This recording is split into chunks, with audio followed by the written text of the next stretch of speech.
Good morning, everyone. So welcome from Workshop 17. We are on the morning of day one of AfricArena Air. So this year we went for a hybrid event. So hybrid events means that it's a combination of the real stuff. So we are here in the heart of innovation ecosystem of Cape Town in South Africa, where we have startups working. We have people sharing knowledge. In that very room upstairs, we have the Startup Boost Camp with 50 entrepreneurs from all over Africa.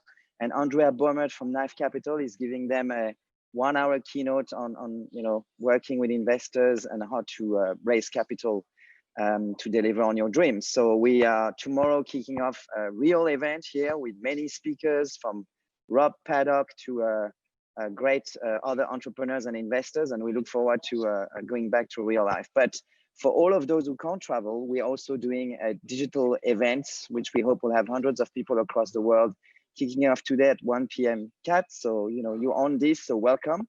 And before the events today, we had a very interesting weekend with over 30 investors and some entrepreneurs from various places of the world. Through the VC Unconference that AfricArena is organizing together with SAFCA and some other partners. And the idea of the Unconference really is to roll up our sleeves and work during a whole weekend to talk about the future of investment on this continent and the future of powering the VC economy and the entrepreneurs of this continent. So we basically have 30 very powerful minds working together for this entire weekend on how to advance all of this. So we are very privileged in this session to gather some of the best minds we had during the weekend to give us a summary of what happened. So I'll give over the mic to Catherine Young from Think Room, who's gonna guide us through the feedback session, Unpacking the Unconference. Catherine, over to you. Fantastic. Thank you so much, Christophe. I think I really reflected tiredly overnight about the Unconference that we had over the weekend, and I realized the privilege I had to be able to facilitate the session, some of the sessions over the weekend for really, and I want to start just introducing this very briefly about some of the questions that were put up very early in the Unconference, some burning questions from the room around, is this really VC that we're doing? And it was a particular question to the room. Why is the ecosystem in Africa still fragmented? What about lack of inclusivity? What about cliques in terms of the funding groups? Transformational issues, equal access issues, and all those questions were there as burning platforms. And what really struck me was how the room got together over this weekend and really came from a place of how do we get through these difficult burning platforms and how do we address it? So we have some of the most amazing minds, you're right, Christophe, on the call today. And I want to briefly just tell you, so there were 6 topics that we tried to cover. And that difficult thing of covering an unconference, because you can't bring in too much structure, you can't bring in take too much structure away, but you want the conversation to flow, and the conversation truly flowed beautifully. But the 6 topics that we tried to just address were, what is the roadmap ahead, and what are the outcomes we're expecting? Also, we were speaking a lot about shared values as an ecosystem throughout Africa. What do those shared values look like? Do we share them, and what it's about? We were also looking at specifically a South African issue, but also really looking to those who've pioneered the way, Senegal, Tunisia, in terms of Startup Act, and how do we get our heads around getting a Startup Act through? And then we also looked at instruments and tools, joined that with valuation and valuation methods, and how to make this journey easy for the entrepreneurs and the startups in our African ecosystem to get through. And lastly, how do you measure success, and how do you ensure we get that through for the long term sustainably? So we've got some of the stream leads individually on the call that have just led some of the conversations. So perhaps perhaps we start, Matsi, with a Startup Act. Just give us some feedback overall, what you felt came out of your session. Well, good morning to everybody, and yes, welcome to the first day of this year's AfricArena.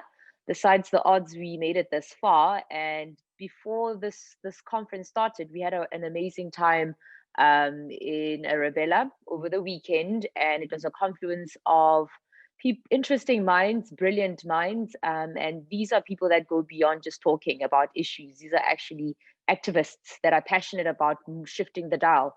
So I think it's good to start around the Startup Act, because it's in essence, how do we create an enabling environment for all the things that we'll be talking about during the course of this week? It's important to set that as a foundation. And as Catherine has indicated, countries like Senegal and Tunisia have already led the fort around getting a Startup Act for their various respective countries. And we're starting to see the benefits of that, or they're starting to see the benefits of it. And as South Africa, it's very, very important to understand that we have to lay the foundation. There's a lot that has been done, but the reality is we're still at a point where we're not creating high growth, high impact entrepreneurs at scale. And the reason being, we're not creating an enabling environment for them to do that. We're creating disincentives for them to start to start businesses from ideas, and we're making it very hard to attract international investments in the country. So having a Startup Act means that we're going to have a guideline that addresses what are the key issues that are stopping us from having this enabling environment, identify them, who are the key stakeholders, because at the center of it all, it's the entrepreneur, this girl, this boy, this man, this woman that has this brilliant idea that's relevant, not just in South Africa, but beyond, not just in South Africa, but on the continent. But how do they get it out there? So identifying the stakeholders such as the government, what role do they play? How can they assist? How can they enable? Into the institutions that are funding, how do we incentivize them to actually invest in small businesses, the talent that is supposed to grow these businesses? So we know that we have a shortage in most of these areas that I've identified, but it is important that the government does set us as an act. So it has to be law. It can't just be a flimsy piece of paper that we talk about. Government has to buy in, the investors have to buy in, the corporates who are the access to markets have to buy in. And also when we are engaging with the government, one of the key things that came out is we can't say we want to have a Startup Act. We can't say we want to act, because they'll come back and say, well, we have so many acts in South Africa that talk to developing small businesses. So we have to say we want something that is going to create jobs. We want to have a foundational document that guides us as to how do we create jobs towards economic development in South Africa. So we're very, very excited. We were able to achieve a lot over the weekend. And it was also a roadmap for us, the people that are wanting to drive this, and also understanding it's not just individuals, it's not just individual organizations. Everybody has a vested interest in ensuring that South Africa does have a very successful Startup Act. So it's going to be a 2 to 3 year journey, but the people that were involved this weekend are very much interested in ensuring that it does happen, and we push it. And during the course of this week, we are about onboarding everybody else to come on board, because it's a collective imperative for all of us. Fantastic, Matsi, and thank you for setting the scene there. And I think it's so important, and the role of the investors that you mentioned.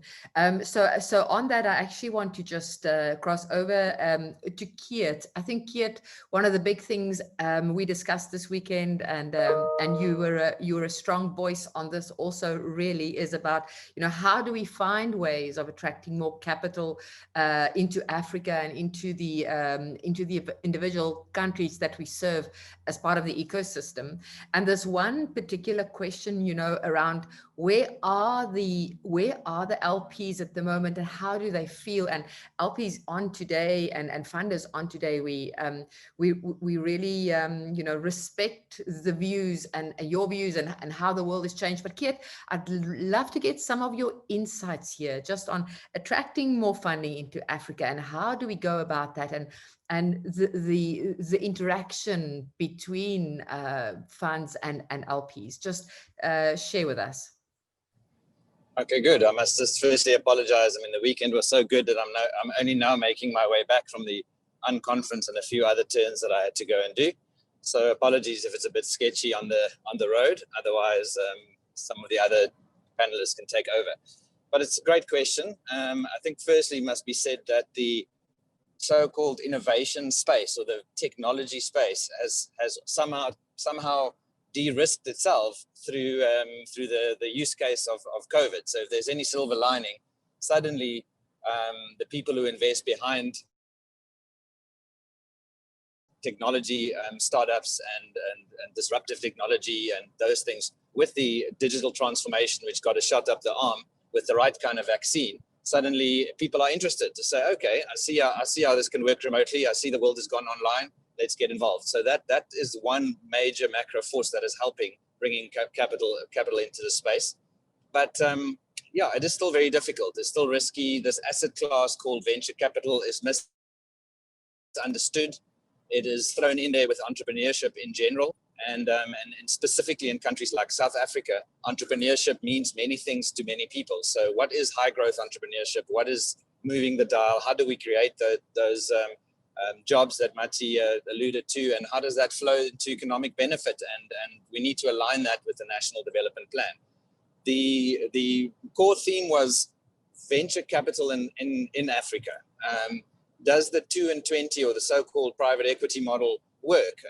Should it work? Why can't we? You know, the whole world is being disintermediated with crowdfunding. There's cryptocurrencies coming along, disrupting various industries. There's micro VCs emerging. Should one actually have a 10-year +1+1 fund and all those type of things? So, and the answer is probably not. You know, so specifically work that and some core insights from Jim Chu over the weekend as well, to say, well, hang on, let's create a conduit from funders who are interested in the space but don't necessarily have $1 million to invest. You know, how do you responsibly create credible investment into the space?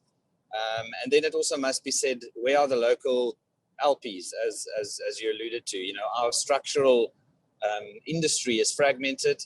We know that, but if we don't back our own investors in our own backyard, it's going to be very hard to convince someone else who's further away that this is something that is de-risked to an extent to put your money.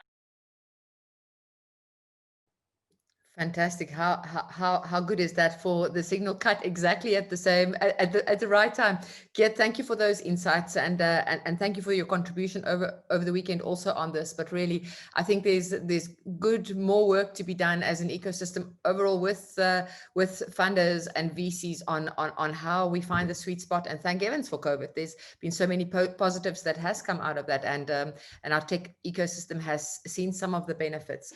I want to Rajiv, I want to come your way a little bit, and I know I'm going a little bit off script because I wanted to stick with the streams, but I just wanted to, there was some very profound way in which you made a specific position over the weekend around saying, you know what, we can't solve for everything. Maybe we start solving for small things, and then as we grow, we get bigger and better at what we do. But we're not anymore where we were, and we're moving ahead beautifully. So just share some of your insights from the weekend around that and what you came away with. Yeah, thanks very much, Catherine. And I think, you know, as you said at the top, it's really difficult to take a diverse group of people representing different stakeholders in an unstructured environment and come out with a structured action plan.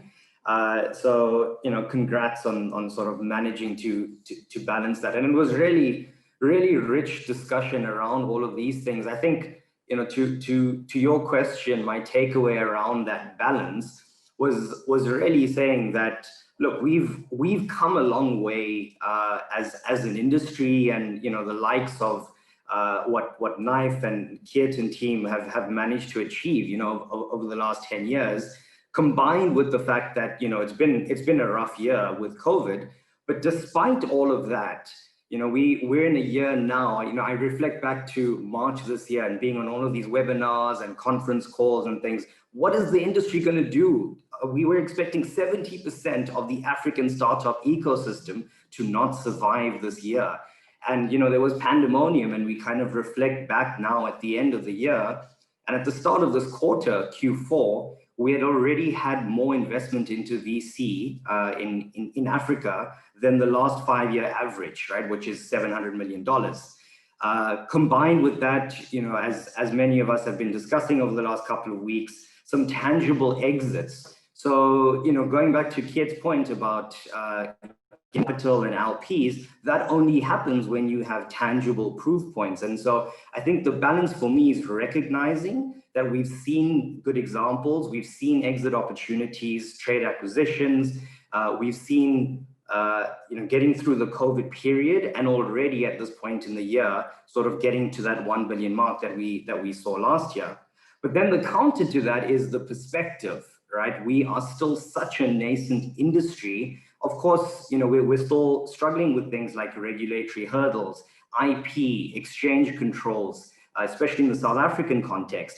And I think the example I used over the weekend was, if you look on a per capita basis, we have only just recently breached the $1 per person mark in terms of VC on the continent. And, you know, in comparison to the US, for example, we're at 416 per person, you know, 400x. So, you know, it's sort of saying, look, we've come a long way, but we've still got a lot to do in terms of where we are as an industry and kind of proving out this model. And that's exciting. We're sort of at this inflection point where we have enough data to reflect on what's happened, but still cognizant of how much we have to do. And, you know, some of the action points and outcomes sort of reflect that inflection point. And Rajiv, I just absolutely love that, because it's, you know, it gives hope, and it's also a reality check at the same time, and always those two differences on the continuum. But it's absolutely that, and it's about, I always have this saying, straight ahead. And as an ecosystem, I think after this weekend, I'm encouraged that that is exactly what the ecosystem wants to do. I want to actually come over to you, Philip. So what really struck me about the actual stream that you were representing over the weekend was that of the instruments and the tools and valuation methods, etc., and really getting down into that. As we've just spoken, actually, as Rajiv just said, you know, we have to, there's still a lot of work to do, but you got quite practical this weekend when you were rapping on that stream around what do we now actually do. But you even got it to the by when and by whom, but just share with us a little bit of the conundrum and what the thoughts are, what we can do over the next couple of months and into the year. Sure. So, I mean, as we all know, this is, I mean, it is a very nascent stream, an industry and ecosystem. I mean, both in South Africa and Pan Africa, and we are, you know, we're in the early days. So we have, from, you know, as Rajiv was mentioning, just some of the numbers. I mean, this represents, you know, about 1/1000th of what happens in Silicon Valley. You know, when you take the whole continent. So, you know, so you know, it's a tiny number, but at the same time, it's also very exciting. So we can leapfrog past, and we can, you know, I mean, it's not from a comparison standpoint to see where we are versus where we need to be, but just saying that, you know, it's a very, very steep curve ahead, and we want to make sure that the foundation is as solid as possible. And one of the challenges we see is when there's so much activity, there's also a lot of opportunities for mistakes to be made, and we'll say, you know, sometimes they're innocent mistakes, but also for founders to be taken advantage of. And, you know, and they're, you know, and it's very incumbent upon us as the ecosystem to police ourselves and to really set the standards for what we believe are the right kind of deals and terms, and just give guidance to founders. The other big advantage of this approach is that if we can standardize term sheets, especially in the earlier stages, if we can standardize the investment instruments, it actually cuts out a lot of the legal cost, a lot of the back and forth, a lot of the mistakes, both in the early rounds and also when later stage investors come in. You know, under current circumstances, they're spending an inordinate amount of time trying to clean up things that were done earlier, and there's a lot of tension in that. So there's a tremendous amount of friction in our current funding streams, which make investments, a significant amount of investments, the capital that's being raised is being spent on legal and admin and hassles and other things. So what we're developing is standardized tools that all the key investors in the ecosystem, from the angel investor to the seed stage to the Series A stage and beyond, all are agreeing like, cool, these are, we're 80 or 90% online with these kind of terms and these recommended valuation bands.